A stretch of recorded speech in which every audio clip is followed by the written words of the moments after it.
Los chamanes de México, un viaje mágico por la sabiduría antigua. Resumen narrativo basado en el libro de Jacobo Brinberg. Introducción, un mundo de magia y sabiduría. Imagina un México lleno de secretos, donde algunas personas pueden hablar con los espíritus, curar enfermedades con las manos o controlar el clima.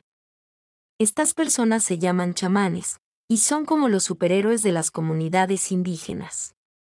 Jacobo Brinberg, un científico muy curioso, viajó por todo el país para conocerlos y aprender de ellos. En su libro Los chamanes de México, nos cuenta sus increíbles aventuras. Capítulo 1. Don Lucio, el Señor de los Rayos. En un pueblito de Morelos vive Don Lucio, un campesino que, hace muchos años, fue golpeado por un rayo. Pero en lugar de lastimarlo, el rayo le dio un poder especial, aprendió a hablar con los trabajadores del tiempo. Estos seres invisibles le enseñaron a controlar las tormentas para proteger los cultivos de los campesinos.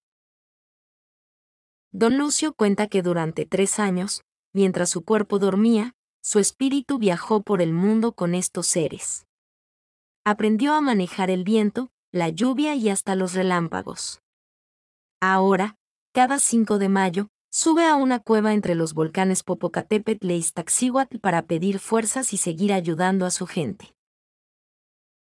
Dato curioso, Don Lucio usa huevos para hacer limpias. Los frota en el cuerpo de las personas y luego los pone en agua para ver qué enfermedad tienen.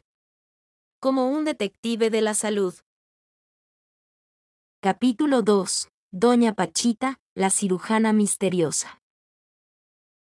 En la Ciudad de México vivía Doña Pachita, una señora mayor que hacía algo increíble, operaba a la gente sin usar bisturís de hospital. Con solo un cuchillo de cocina, abría el cuerpo de sus pacientes, sacaba tumores o hasta cambiaba órganos enfermos por otros sanos. Y lo más asombroso, las heridas se cerraban solas.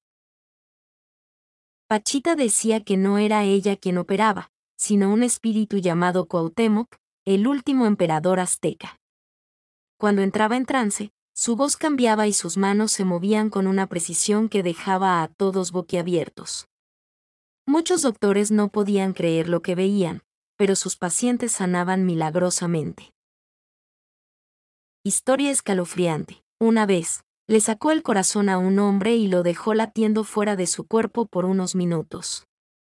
Y el hombre sobrevivió. Capítulo 3. María Sabina, la dama de los hongos. En las montañas de Oaxaca, María Sabina era famosa por sus honguitos mágicos. Estos hongos, que crecen en la sierra, le permitían viajar a otros mundos y hablar con los espíritus. La gente iba a verla para que los guiara en esos viajes y les ayudara a entender sus problemas. Jacobo Brinberg la visitó y probó los hongos. Mientras él intentaba escapar de la realidad imaginando su sillón favorito, María Sabina lo regresaba al presente con sus cantos.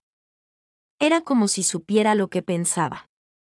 Aunque al principio le dio miedo, después entendió que ella le enseñó una lección importante: no hay que huir de los problemas, hay que enfrentarlos. Capítulo 4. Don Iván Ramón, el exorcista. Don Iván, pariente de María Sabina, vivía en la Ciudad de México y tenía un don especial: podía sentir la energía de las personas con solo tocarlas. Usaba un listón para comunicarse con espíritus buenos que le decían si alguien podía curarse o no. Lo más impresionante era cuando hacía exorcismos. Decía que algunos enfermos escuchaban voces porque espíritus malos se pegaban a ellos. En sus ceremonias, Iván entraba en trance y un ser de luz hablaba por su boca para ahuyentar a esos fantasmas. Sus herramientas: hierbas, agua bendita y mucho valor. Capítulo 5. Doña Asunción, la que hablaba con los muertos. Doña Asunción era una mujer de Hidalgo que, tras la muerte de su hijo, empezó a tener visiones. En sus trances, los espíritus de personas fallecidas hablaban por su boca. Una vez, hasta el asesino de su hijo pidió perdón a través de ella. Lo más raro fue cuando conoció a don Iván Ramón. Los dos entraron en trance al mismo tiempo y empezaron a hablar en chino, aunque ninguno sabía el idioma. Fue como si los mismos espíritus usaran sus cuerpos. Capítulo 6. Don Inocencio, el huesero de Puebla. Don Inocencio aprendió a curar de su abuela, una curandera que sabía cosas buenas y malas.